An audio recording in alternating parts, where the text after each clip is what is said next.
दोस्तों, स्वागत है आप सभी का हमारे YouTube क्लास में। आज हम आप सभी को पढ़ाने आ रहे हैं क्लास 8 का साइंस चैप्टर नंबर 1, जिसका नाम क्या है, दहन, ज्वाला एवं ईंधन, इंग्लिश में कम्बशन, फ्लेम एंड फ्यूल।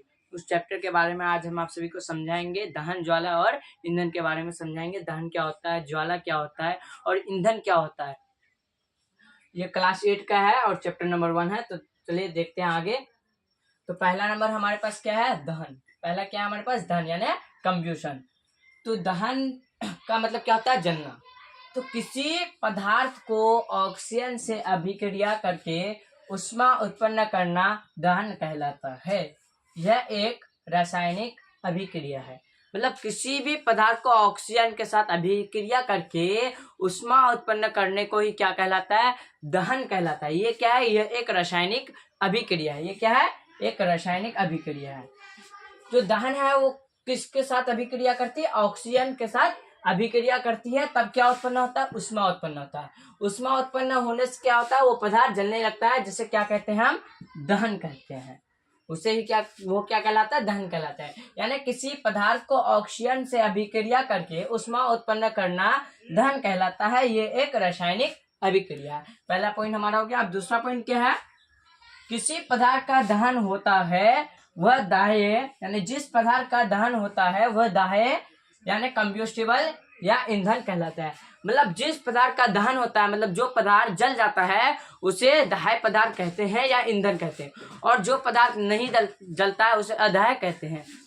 तो हमारे पास कोई भी ऐसा पदार्थ होगा जो जल जाएगा उसे हम क्या कहेंगे, दाह्य पदार्थ कहेंगे। जो भी चीज जल जाएगा, जो वस्तु जल जाएगा उसे क्या कहेंगे, दाह्य पदार्थ कहेंगे, यानी कंब्यूशनेबल मेटल कहेंगे। तो तीसरा पॉइंट हमारे पास क्या है, ईंधन।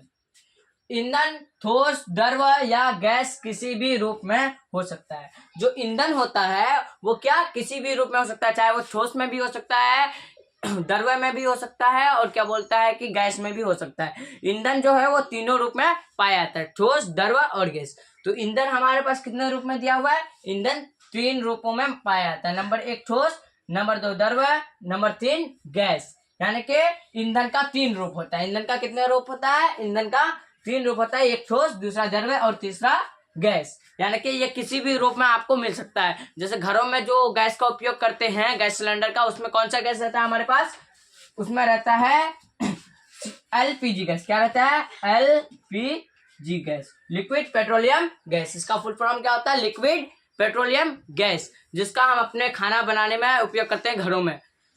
तो वो किसमें, सिलेंडर में इसको भरा जाता है। और द्रव गैस क्या होता है, द्रव में आ गया पेट्रोलियम। पेट्रोल जो है, केरोसिन जो है मिट्टी का तेल, और पेट्रोल है वो किसमें रहता है, द्रव के रूप में रहता है। वो भी क्या है, वो भी ईंधन है। उससे भी किसी चीज को जलाया जा सकता है, उससे गाड़ी को भी चलाया जाता है, लेकिन उसको आप उसमें अगर आग लगाएंगे तो वो भी जलने लगता है। यानी द्रव में कौन चीज आ जाता है हमारे पास, पेट्रोलियम। सारा पेट्रोलियम किसमें आता है, द्रव ईंधन में आ जाता है। और ठोस में हमारे पास क्या हो गया, कोयला हो गया, चारकोल हो गया, पीट हो गया, बिटुमिन हो गया। ये सारा कौन चीज में रहता है, ये सारा रहता है ठोस में। ठीक है, तो आगे बढ़ते हैं। ये भी कंप्लीट हो गया। तो ईंधन किस किस रूपों में पाया जाता है, ईंधन 3 रूपों में पाया जाता है। नंबर 1 ठोस, नंबर 2 द्रव और नंबर 3 गैस। ये तीनों रूप में ईंधन पाया जाता है। तो चलिए आगे बढ़ते हैं। इसके बाद चौथा पॉइंट क्या है हमारे पास, सामान्यतः दहन प्रक्रिया में ज्वाला के साथ प्रकाश भी उत्पन्न होता है। यहाँ क्या बोल रहा है कि जब किसी भी चीज को जलाया जाता है तो उसके जलने के साथ साथ उसमें क्या, प्रकाश भी उत्पन्न होता है, यानी लाइट भी उत्पन्न होता है, रोशनी भी वो देता है।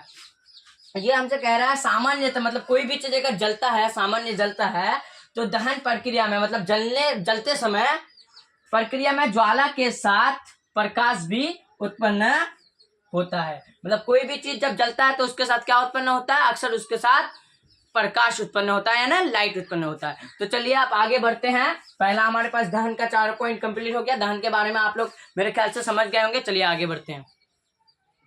अब हमारे पास क्या है, दहनशील तथा अदहनशील पदार्थ।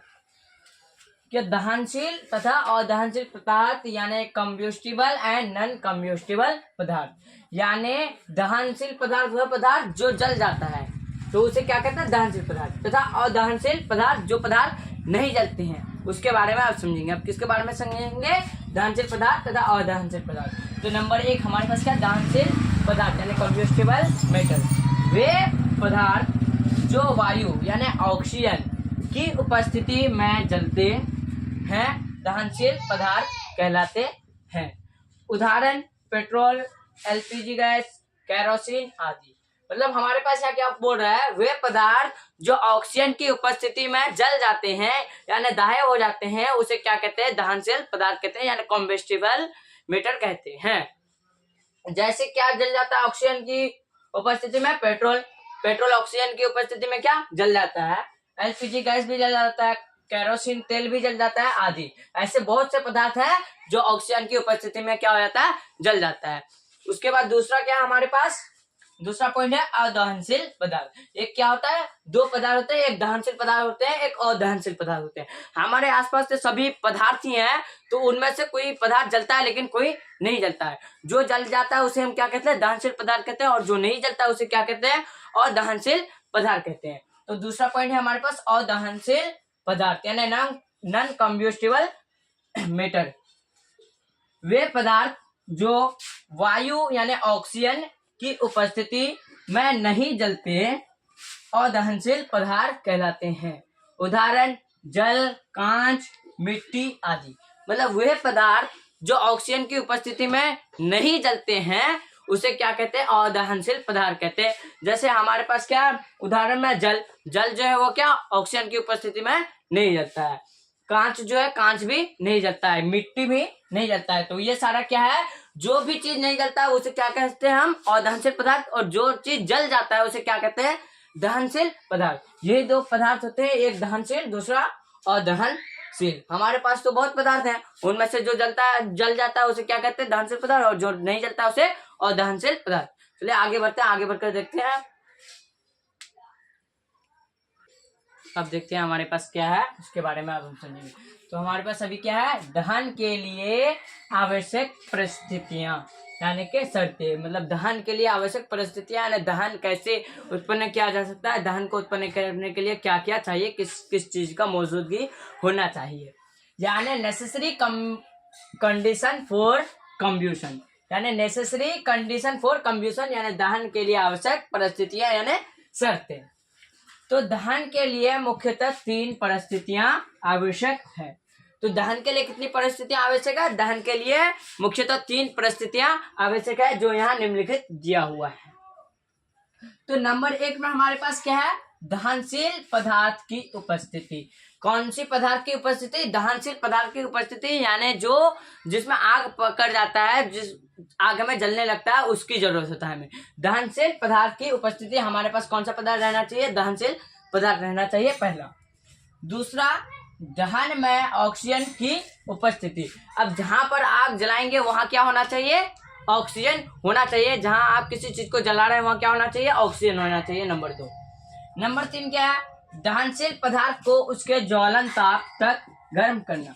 दहनशील पदार्थ को कब तक गर्म करना, जब तक वो अपने ज्वलन ताप तक ना पहुंच जाए तब तक उसको गर्म करते रहना। उसके बाद हमारे पास लास्ट कंडीशन में क्या होगा, आग पकड़ लेगा। पहला हमारे पास क्या है, दहनशील पदार्थ की उपस्थिति। दूसरा है दहन में ऑक्सीजन की उपस्थिति। तीसरा है दहनशील पदार्थ को उसके ज्वलन ताप तक गर्म करना। ये 3 परिस्थितियां हैं जिससे क्या आग जलाया जा सकता है। यही 3 शर्तें हैं। उसके बाद हमारे पास क्या, दहन का सहायक। किसका सहायक, दहन का सहायक, सपोर्टर ऑफ कम्ब्यूशन। इसके बारे में हम आगे पढ़ेंगे। चलिए आगे बढ़ते हैं।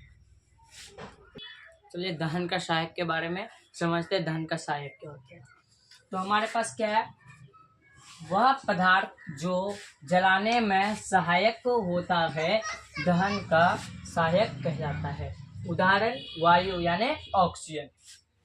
मतलब वह पदार्थ जो जलने में मदद करता है यानी सहायक होता है, जो मददगार होता है जलाने के लिए, उसे क्या कहा जाता है, सहायक कहा जाता है। जैसे वायु यानी ऑक्सीजन। ऑक्सीजन जो है वो क्या होता है, किसी भी पदार्थ को जलाने में उसकी मदद करती है। किसी भी चीज के लिए क्या जरूरी होती है, ऑक्सीजन जरूरी होती है। ऑक्सीजन नहीं होगा तो वो पदार्थ क्या होगा, नहीं जलेगा। उसके बाद क्या है, जब वो व्यक्ति के कपड़े में आग पकड़ते हैं तो कंबल यानी ब्लैंकेट डालकर आग बुझाते हैं।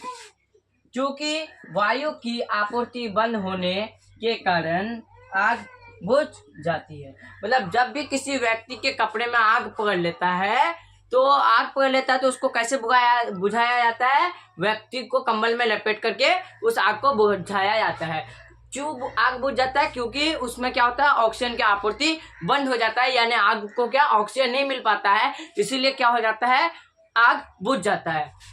अगर आप किसी कांच के गिलास को लेंगे और एक जलती हुई मोमबत्ती के ऊपर रख देंगे तो वो मोमबत्ती बुझ जाएगा। क्यों? क्योंकि उसे ऑक्सीजन नहीं मिलेगा, इसीलिए जो है मोमबत्ती बुझ जाएगा। तो किसी भी व्यक्ति को अगर आग पकड़ेगा तो उसे कंबल में लपेटेंगे तो उसका आग क्या हो जाएगा, खुद ब खुद कम हो जाएगा, यानी लास्ट में आकर के खत्म हो जाएगा।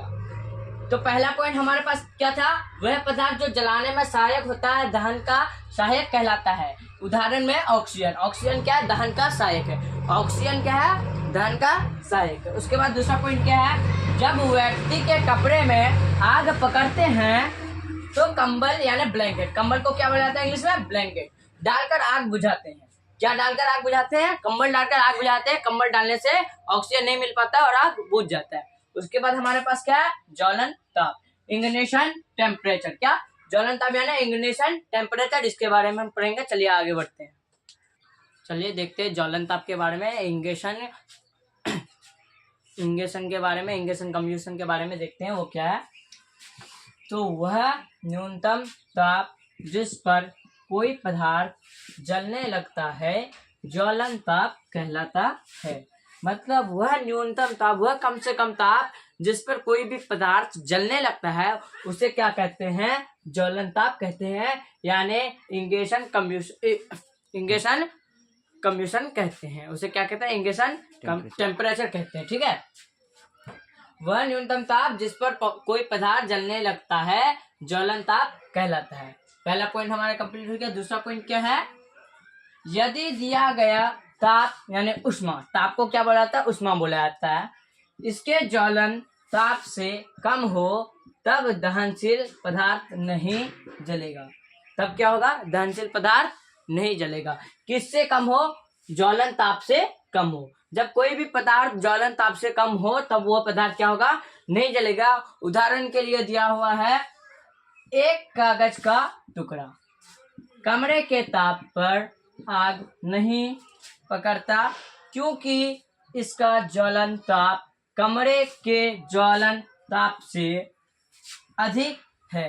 परंतु जब माचिस की जलती हुई तिल्ली कागज के पास ले जाते हैं तो कागज जलने लगता है। देखिएगा, जब आप किसी कागज को अगर कमरे के अंदर रखिएगा तो कागज नहीं जलेगा। क्यों नहीं जलेगा? क्योंकि कमरे का जो ताप है वो कागज के ताप से कम है और कागज का जो ज्वलन ताप है वो क्या? कमरे के ताप से अधिक है, इसीलिए उसमें आग नहीं पकड़ता है। लेकिन अगर एक जलती हुई माचिस की तिल्ली कागज के पास लेके जाएंगे तो वो कागज जलने लगेगा। क्यों? क्योंकि जलती हुई तिल्ली जो है वो उस कागज को क्या, उसके ज्वलन ताप तक पहुंचा देगा, गर्म कर देगा, इसीलिए कागज जल जाएगा। तो आपको समझ में आ गया होगा ज्वलन ताप के बारे में, यानी इग्निशन टेम्परेचर के बारे में। इग्निशन टेम्परेचर क्या होता है, ज्वलन ताप क्या होता है? ज्वलन ताप क्या था? वो है न्यूनतम ताप जिस पर पहुंचने के बाद कोई पदार्थ खुद ब खुद जलने लग जाता है, उसे क्या कहते हैं?